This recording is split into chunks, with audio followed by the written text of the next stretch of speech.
हमारा नाम दूसरा मत है। सच होते हैं हमारे शब्द, न हम सरकार के विरोधी न विपक्ष के पक्षधर। हमारे लिए देश सब कुछ, जनमानस के लिए ही हमारे शब्द परखर। अभी हम हिंदुस्तान के मशहूर दरगाह ख्वाजा गरीब नवाज के खादिम सैयद सरवर चिश्ती साहब से रूबरू हैं। आइए इनसे हम देश दुनिया दरगाह और सूफियत पर बात करते हैं। सबसे पहले आज दरगाह का क्या रोल है और उसमें ख्वाजा गरीब नवाज दरगाह हिंदुस्तान के सबसे मकबूल दरगाह और पूरी दुनिया के लिए मकबूल है, वहां से किस तरह का पैगाम आप लोग दे रहे हैं?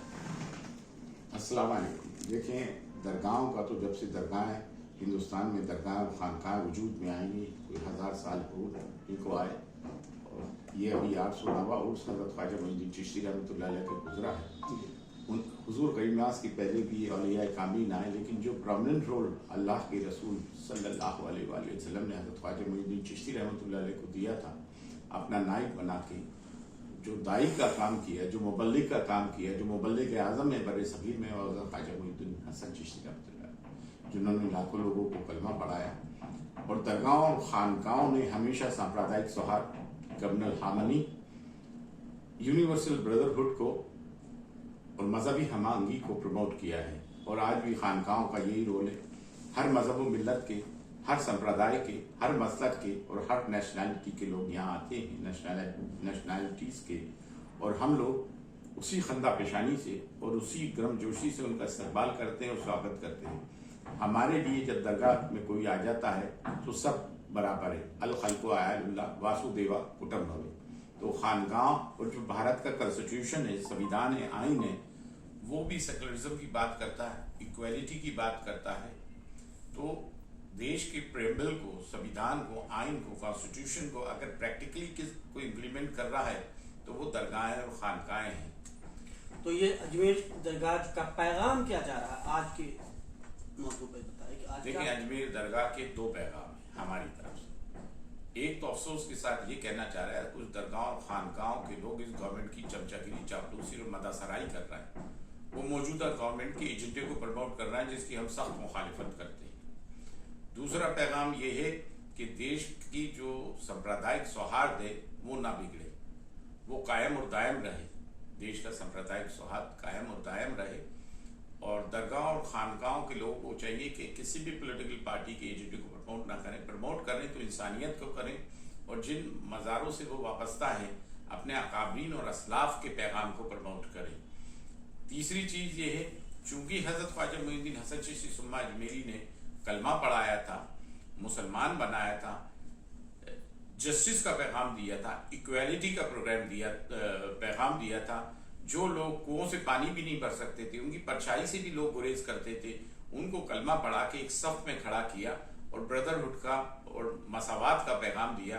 तो आज अगर उस कौम पे कोई परेशानी है तो मुसलमान होने के नाते, सैयद होने के नाते, चिश्ती होने के नाते, गरीब नवाज का गद्दी नशीन खादिम होने के नाते ये हमारा फ़र्ज पड़ता है कि कमज़ोरों की, दलितों की, अक़लियतों की और बिलखुसूस मुसलमानों पे जो जुल्म अत्याचार हो रहा है उनके खिलाफ आवाज़ उठाएं।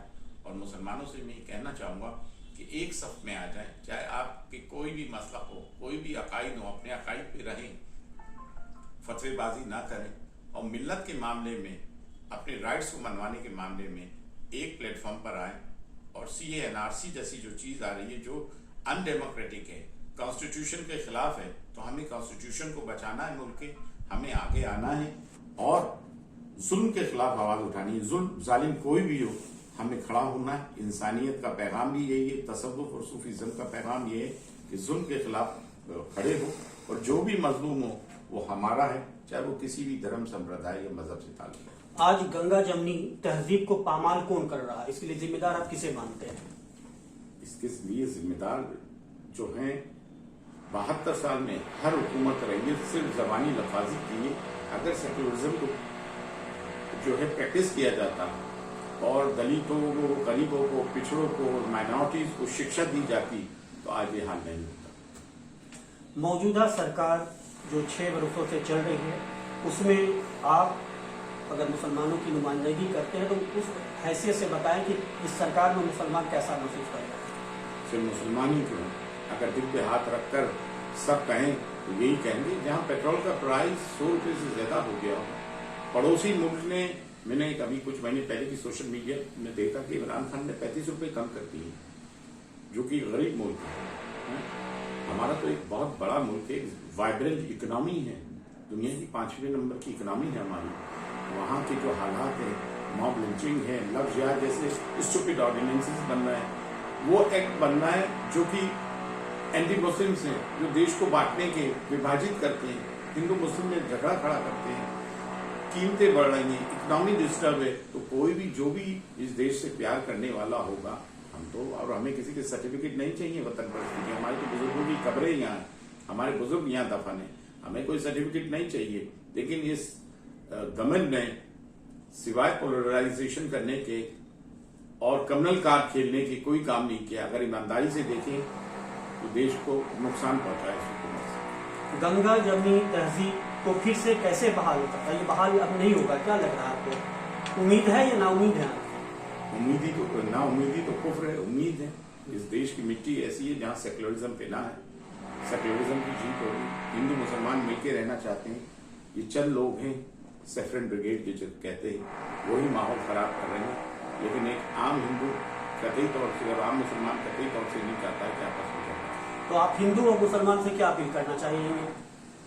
देखिए, ना हम लाल किले पे इस्लामिक झंडा लगा सकते हैं, ये मुसलमानों से कहूँगा, और हिंदुओं से कहूँगा ना आप हमें निकाल सकते हैं। जब ये चीजें हो ही नहीं सकती तो क्यों ना मिलजुल के रहे जैसे सदियों से रहते हैं। एनआरसी को किस तरह से आपने देखा? एनआरसी तो सीधे सीधे कॉन्स्टिट्यूशन के खिलाफ है। एनआरसी में जब इन्होंने देखा कि बंगाल में हिंदूज बाहर निकल गए तो सीए लेकर आए ताकि उनको प्रोटेक्शन दिया जाए। ये सीए लाया इसलिए गया कि मुसलमानों को आउट किया जाए। ये सब गलत है कि ये देने के लिए, छीनने के लिए नहीं है, ये सब बेकार की बात है। ये गवर्नमेंट टोटली फेलियर है। ये उसको छुपाने के लिए अपने फेलियर्स को सांप्रदायिक कार्ड खेल रही है, पोलराइज कर रही है, ये गलत है। देश भर के दरगाह में एक ज़ाती एकता लाने के लिए कोई काम आप कर रहे हैं या करना चाह रहे हैं? देखिए, मैंने अभी एक 31 जनवरी को एक फाउंडेशन स्टोन ले किया, दरगाहों को जोड़ने का काम किया है, ठीक है ना।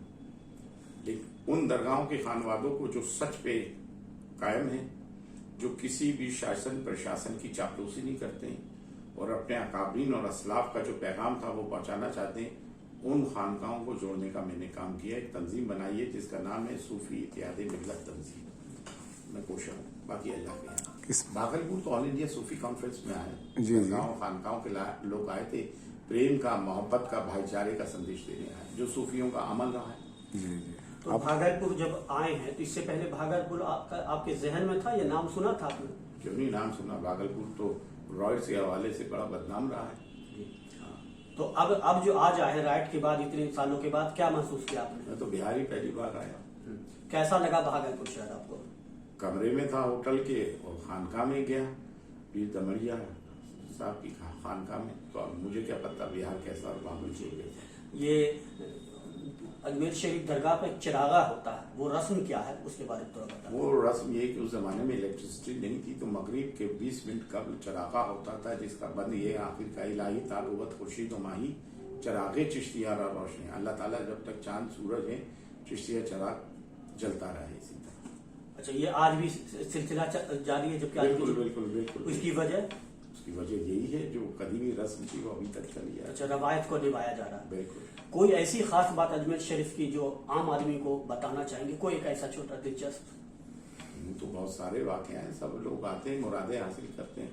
आंख वाला जो बन के तेरा तमाशा देखे, दीगदाए कौर को क्या नजर आया वो क्या देखे। तमाम नूर जे जरता बापा गरीब नवाज। अब इससे आगे खुदा जाने क्या गरीब नवाज, ये तो खुदा ही जानता है कि गरीब नवाज क्या है। अक्ल हैरान है। अच्छा, ये जो चिरागा में जो पढ़ा जाता है वो याद है, आप बताइए क्या? अरे बहुत दागवत खुर्शीद माही चिरागे चिश्तिया रोशनी। शुक्रिया।